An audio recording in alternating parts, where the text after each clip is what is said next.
हे guys, welcome back. Good evening everyone.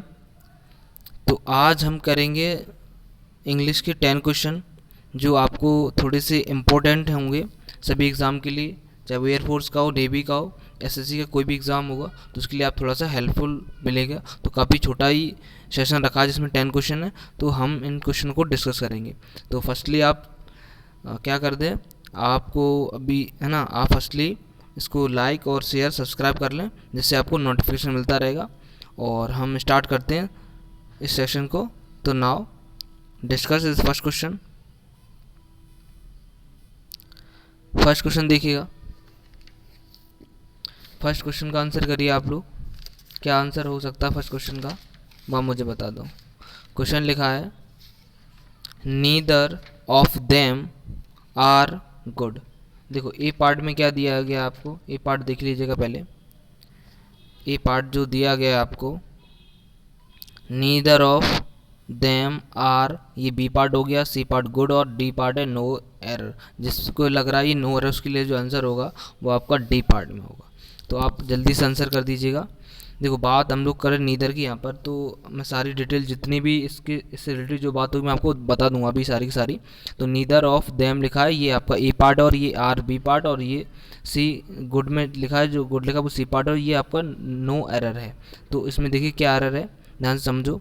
तो इस part में मैं आपको बता दूं, यहाँ पर जो आर लिखा है इसको रिमूव करना पड़ेगा। आर के किसका यूज़ होगा, इज का यूज़ होगा। अब लॉजिकल मैं आपको बता दूं क्या है इसके अंदर। तो मैंने क्या बोला, नीदर ऑफ देम लिखा है, यहाँ पे आर के किसका यूज़ होगा, इज का यूज़ होगा। अब आप समझिए क्यों ऐसा हो रहा है। देखो बात कर रहा हूँ मैं नीदर की, तो इससे जितनी रिलेटेड बातें हैं, तो जो आपका नीदर है, नीदर ये आपका सिंगुलर प्रोनाउन होता है। कैसा प्रोनाउन है, सिंगुलर प्रोनाउन। नीदर की बात करूँ मैंने लिखा either, neither either, okay, neither लिखा, ईदर लिखा, एनी वन ऑफ लिखा, एनी वन। इनके बाद क्या हो रहा है, ऑफ का यूज़ हो जाए। किसका यूज है, ऑफ का यूज़ हो जाए। नीदर मिल जाए आपको लिखा हुआ, ईदर लिखा मिल जाए, एनी वन ऑफ लिखा मिल जाए। इसके बाद अगर ऑफ का यूज़ होता है तो ये, अब मैंने क्या बोला, ये सारे के सारे सिंगुलर प्रोनाउन होते हैं। कैसे प्रोनाउन है, सिंगुलर प्रोनाउन। नीदर है, ईदर है, okay, neither either any one, ये आपके सारे के सारे प्रोनाउन कैसे हैं, ये सिंगुलर प्रोनाउन। कैसे प्रोनाउन, सिंगुलर प्रोनाउन। और जो सिंगुलर प्रोनाउन होगा तो वर्ब कैसे लेगा, ऑब्वियसली सिंगुलर वर्ब लेगा। कैसे वर्ब लेगा, सिंगुलर वर्ब लेगा। नीदर ईदर एनीवन मैंने क्या बोला, ये सिंगुलर प्रोनाउन होते हैं। और इनके बाद जो वर्ब आई वो कैसे आएगी, सिंगुलर वर्ब आएगी। अब बात यहाँ पे थोड़ी सी मैं आपको बता दूँ, अगर मैं इसकी उसकी बात करूँ, यहाँ पे अगर मैं नाउन की बात करूँ, ऑफ के बाद जो नाउन आएगा वो ऑलवेज प्लूरल होगा। कैसा होगा, ऑलवेज प्लूरल। मैं आपको इसे डिटेल में बता देता हूँ। ऑलवेज यहाँ पर जो नाउन होने वाला है वो ऑलवेज कैसा होगा, ऑलवेज आपका प्लूरल नाउन होगा। वो क्यों होगा मैं आपको बता देता हूँ। यहाँ पर जो नाउन होगा प्लूरल नाउन होगा। कैसा नाउन होगा, प्लूरल नाउन। अब यहाँ पर ऐसा क्यों होता है मैं आपको बताऊँ। नीदर ईदर एनी वन, ये जो आपके सिंगुलर प्रोनाउन है ये किसका यूज़ होता है, सिलेक्शन के लिए। तो किसके लिए, सिलेक्शन। इनका जो यूज़ था वो सिलेक्शन के लिए होता है। और सिलेक्शन आपको पता है कि सिलेक्शन किसी का करना हो तो हम एक में से नहीं करते, मोर देन टू होते हैं वहाँ पे। कितने होते हैं, मोर देन टू। और जब एक से दो से एक से अधिक होंगे, यानी मोर देन वन, एक से अधिक की जब बात होगी, मैंने क्या बोला है, ईदर नीदर और एनी वन, है ना। इनके बाद ऑफ, इनके बाद यहाँ पे ऑफ लिखा हुआ है। यहाँ पर जो बात करें प्रोनाउन की तो वो कैसा होगा, प्लूरल होगा। क्यों हो रहा है वो आपको बता देता हूँ मैं। ये जो आपके जो प्रोनाउन वो तो सिंगुलर है, क्योंकि ये देखो दो तीन लॉजिक है, मैं आपको सारे बता देता हूँ। पहले तो ऑफ लिखा हुआ है, यहाँ पर प्रोनाउन आएगा। ये जो आपके प्रोनाउन इसके अकॉर्डिंग यहाँ पर वर्ब का यूज़ होगा। जो वर्ब आई वो इसके अकॉर्डिंग ही आने वाली है, तो वो मैंने बोला आपको सिंगुलर वर्ब आई। कैसी वर्ब, सिंगुलर, इसके अकॉर्डिंग। अब यहाँ पे लॉजिक ये बनता है कि प्रीपोजिशन ऑफ है, ऑफ से पहले जितनी भी, मैं देखो ये दुनिया में आप बैठ जाओ, बहुत सारे क्वेश्चन से बनते हैं कि ऑफ से पहले वाला जो नाउन लिखा, यानी ऑफ ही प्रीपोजिशन से जब भी कभी दो नाउन्स को, जब भी कभी आप दो नाउन्स को प्रीपोजिशन ज्वाइन करते हैं, जो वर्ब आती है वो किसके अकॉर्डिंग आती है, फर्स्ट वाले अकॉर्डिंग। किसके अकॉर्डिंग आती है, फर्स्ट वाले अकॉर्डिंग। यानी ईदर नीदर ये फर्स्ट में लिखा, इसके अकॉर्डिंग वर्ब आई, यानी ये आपका प्रोनाउन होगा।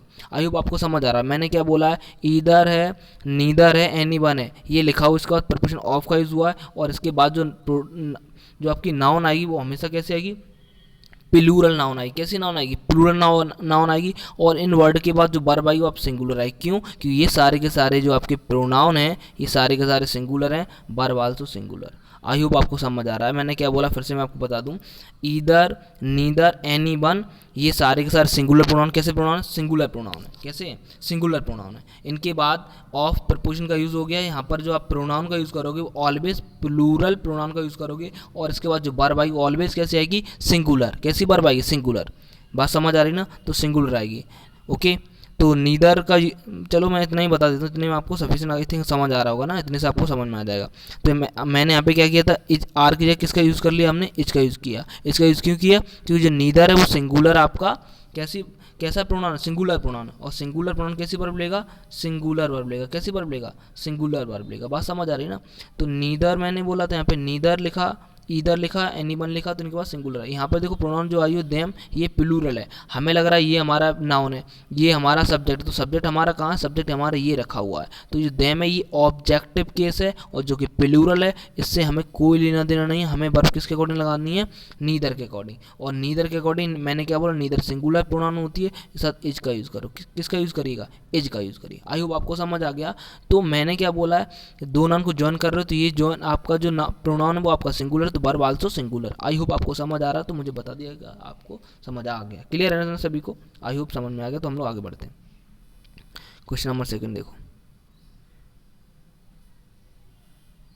क्वेश्चन नंबर बड़ा सेकंड इजी है।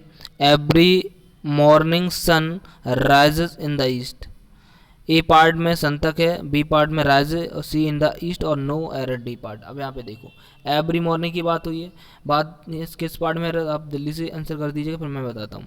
देखो बात होती है जितनी भी यूनिक हैं, जितनी भी दुनिया में यूनिक चीज़ें, यानी सन यूनिक है तो इससे पहले आर्टिकल द का यूज़ होता है। द सन, द मून, है ना, द स्टार्स। तो इनसे पहले हम लोग आर्टिकल का यूज़ करते हैं। तो सन से पहले किसका यूज़ हो जाएगा? आर्टिकल द का यूज़ हो जाएगा। बात समझ आ रही है ना? तो सन से पहले आप जब भी कभी सन का यूज़ करो तो आर्टिकल द का यूज़ करेंगे। आई होप समझ में आ गया। तो ईजी क्वेश्चन था। आगे बढ़ते हैं। क्वेश्चन नंबर थर्ड देखो sorry. Believe me I am believing what ever you have said. Okay, तो इसका आंसर क्या होगा? जल्दी से देख लो। बिलीव मी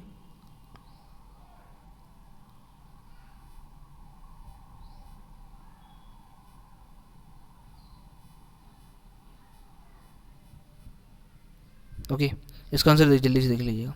मैंने क्या बोला? बिलीव मी, ये आपका ए पार्ट हो गया। बिलीव मी आपका ए पार्ट हो गया। Believe me I am believing what ever you have said. तो इसमें क्या एरर होगा वो आप मुझे आंसर कर दीजिएगा। तो बिलीव मी लिखा हुआ है यहाँ पे। देखो इस किस पार्ट में एरर? इसका बी पार्ट में। मैं आपको बता दूं ये बी पार्ट में इसकी एरर है। यहाँ पर जो बिलीव है इस पार्ट में एरर है। इसे समझिए क्या है इसमें। तो बात करें स्टेटिव वर्ब की। बात किसकी करें? Stative verb. दुनिया में जितनी भी स्टेटिव वर्ब हैं वो कभी जीरंड फॉर्म में नहीं आती। किसकी बात की मैंने? स्टेटिव वर्ब की। अभी जितनी भी स्टेटिव वर्ब होती है वो कभी जीरंड फॉर्म में नहीं आती हैं। तो कभी इनके साथ आईएनजी फॉर्म ले सकते। जैसे कौन कौन सी मैं आपको बता दूं। आपकी नो है, लाइक है, फील है, हेट है, लव है, टेस्ट है, नो है, अंडरस्टैंड है, ये सारी की सारी कैसी वर्ब होती हैं? स्टेटिव वर्ब होती हैं। और स्टेटिव वर्ब के साथ किसका यूज़ नहीं होता? आईएनजी वर्ब फॉर्म का यूज़ नहीं होता। आईएनजी फॉर्म का मतलब है उसमें बी प्लस आईएनजी फॉर्म का यूज़ नहीं करेंगे। बात समझ आ रही है सभी को? तो हम इसके साथ आईएनजी फॉर्म का यूज़ नहीं कर सकते स्टेटिव वर्ब में। तो स्टेटिव वर्ब का किसका यूज़ नहीं करेंगे? आईएनजी फॉर्म का यूज़ नहीं करेंगे। तो इसमें एरर कहाँ हो जाएगा? इसमें एरर जो होगा वो आपका बी पार्ट में हो जाएगा। आई होप आपको समझ आ रहा है ना? तो स्टेटिव वर्ब में किसका यूज़ नहीं करेंगे? आप स्टेटिव वर्ब के साथ आईएनजी फॉर्म वर्ब का यूज़ नहीं कर सकते। देखो जितनी भी स्टेटिव वर्ब मैंने आपको बताया, अभी नो बताया, अंडरस्टैंड बताया, लाइक बता दिया, हेट बता दिया। तो ये जो हेट है, लाइक है, अंडरस्टैंड है, टेस्ट है, स्मेल है, लव है, हेट है, तो ये सारी की सारी स्टेटिव वर्ब होती हैं। और स्टेटिव वर्ब कभी भी अपने साथ आईएनजी फॉर्म का यूज़ नहीं करती हैं। क्लियर हो रहा ना सभी को? तो सारी की सारी स्टेटिव वर्ब आईएनजी फॉर्म का यूज़ करोगे तो वहाँ पर गलत हो जाएंगी। ओके, आई होप आपको समझ आ रहा होगा ना?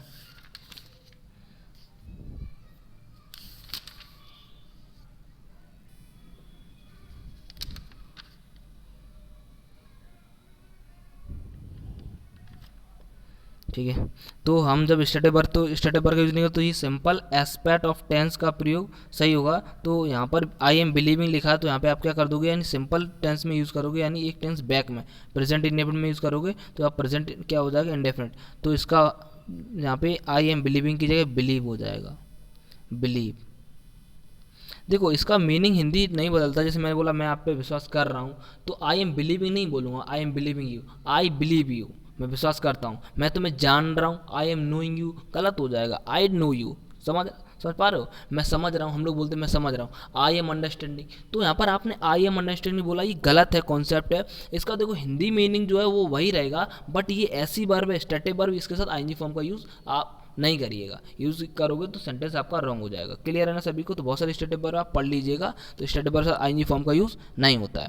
तो आई बिलीव होगा, आई ट्रस्ट होगा, आई एम ट्रस्टिंग नहीं होगा। तो आई होप समझ पा रहे हो आप लोग अच्छे से। आई कौन, कभी आपने सुना कभी कोई बोलता है आई एम लविंग यू, तो आई एम लविंग यू गलत कॉन्सेप्ट है, क्योंकि ये आईएनजी फॉर्म का यूज़ नहीं कर सकते हम इसके साथ, ये स्टेटिक वर्ब होती हैं। तो आई लव यू होता है, ना कि I am loving you, I am hating you, I hate you. तो ऐसी वर्ब जो स्टेटिक हैं उनका हिंदी मीनिंग है वो वही रहेगा जो निकाल रहे हो आप, बट उसके साथ हम कभी आईएनजी फॉर्म का यूज़ नहीं करें। आई होप आपको समझ आ गया होगा। तो यहाँ पे क्या करोगे आप सीधा सीधा एम को हटा के बिलीव कर दोगे। तो believe me, I believe what ever you have said. Clear है ना सभी को? आगे बढ़ते हैं।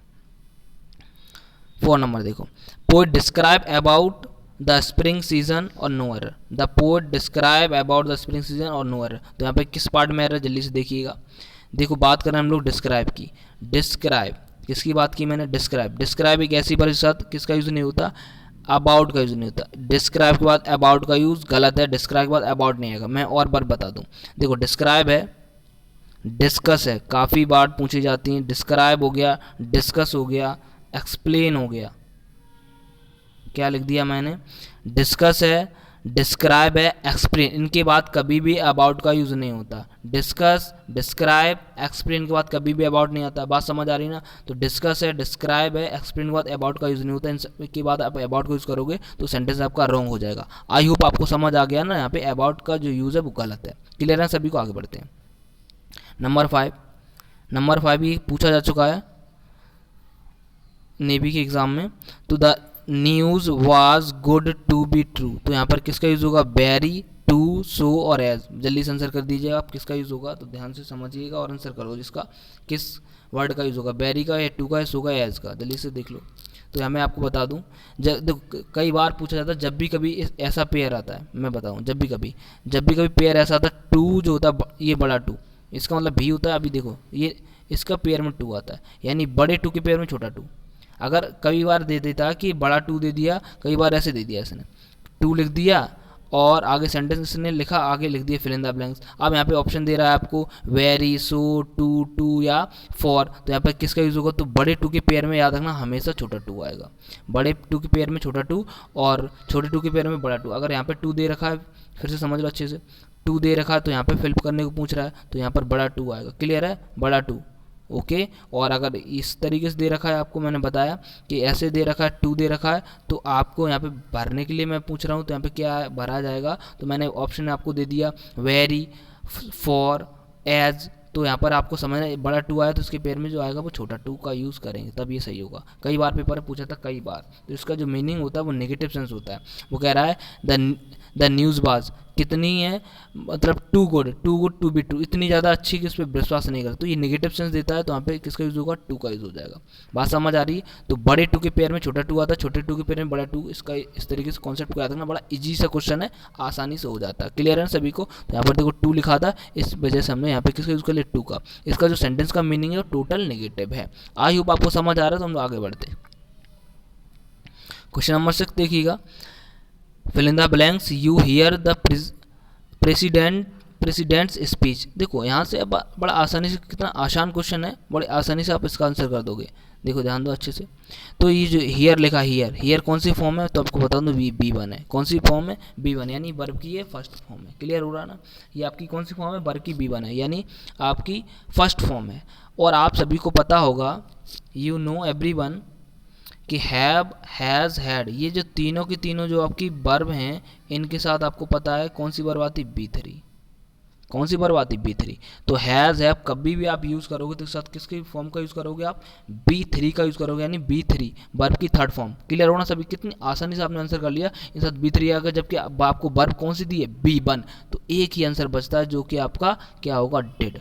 यानी डिड है वो आपकी फर्स्ट फॉर्म लेता है, ये तीनों की तीनों थर्ड फॉर्म लेते हैं। अगर यहाँ पे लिखा होता हियर्ड तो आपका हो सकता था, बट हैज़ और हैव के साथ थर्ड फॉर्म का यूज़ होता है, और यहाँ पर जो हियर लिखा है वो आपका B1 है और डिड के साथ B1 का यूज़ होता है। तो आपका सही आंसर क्या हो जाएगा, डी ऑप्शन इज राइट।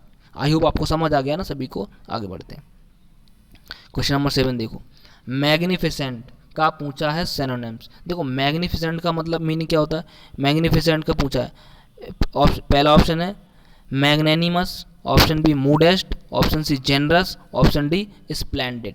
तो क्या इसका सिनोनिम्स होगा वो मुझे जल्दी से बता दो।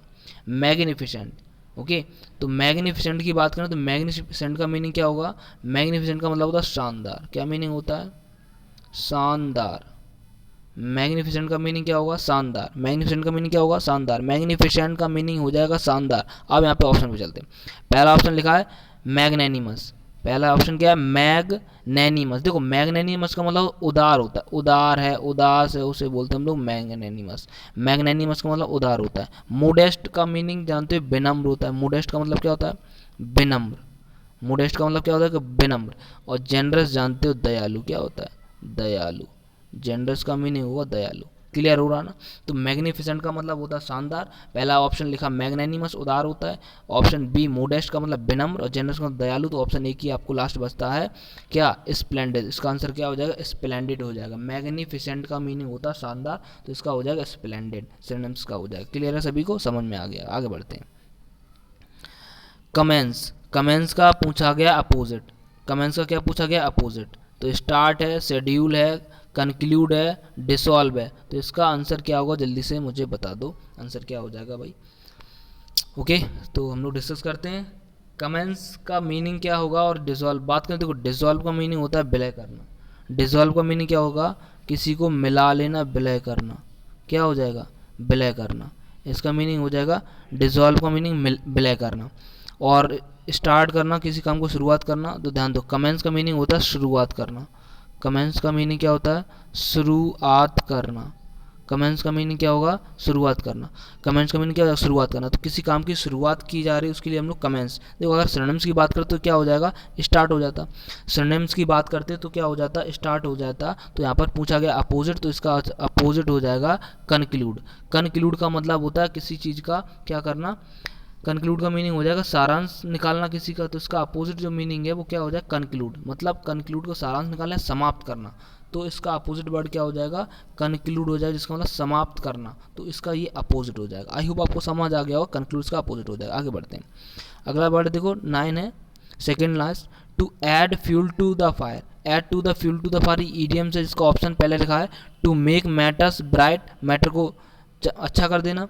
टू काउज एडिशनल एंगर, किसी को गुस्सा दिला देना। To bring matters to the conclusion, किसी कंक्लूजन पहुंचना, लाना। और टू स्टार्ट ए रिवॉल्व। तो क्या आंसर इसका होगा, जल्दी से आप मुझे बता दो। To add fuel to the fire, तो जल्दी से आंसर देखिएगा इसका।